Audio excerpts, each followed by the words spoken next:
What are applicant tracking systems? Well, if you don't have one already, it's simply a candidate management software. So what it'll do in essence is present you with a dashboard of the different stages that different applicants have got to. And you can simply, for example, click and drag one to the other, and it'll send out, say, an automated rejection, or ask them for more information, or confirm times.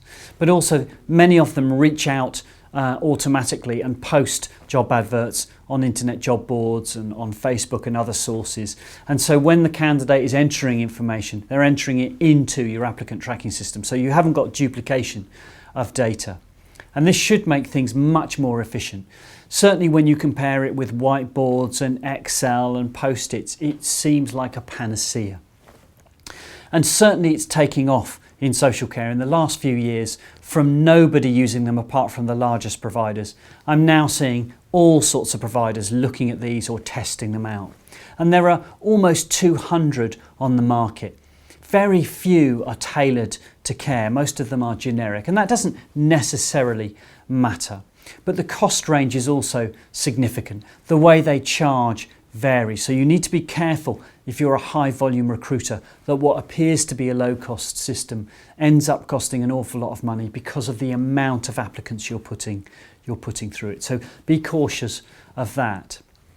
And I think the big concern I have is that an awful lot of these systems have been designed for large companies and they're being transitioned or shoehorned into care or into smaller businesses. And what you find often is a very clunky interface and a lot of focus on information for the recruiter and for the HR manager, and very little consideration for the candidate experience and the user experience, which has become so vital in order to avoid putting off great quality applicants.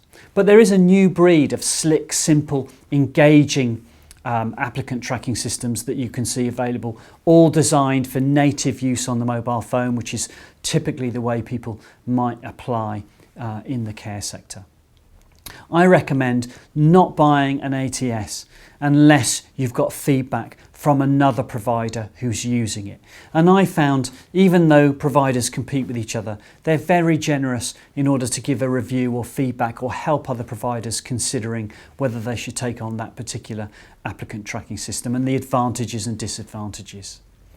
It should be a great thing for volume recruiters, but too many companies, too many applicant tracking system suppliers seem to be just after the sale with very little follow-up and customer support. So always ask about that, always take recommendations. I think, in summary, most of us will be using applicant tracking systems in the next few years, but the choice you make is critical, so don't rush in.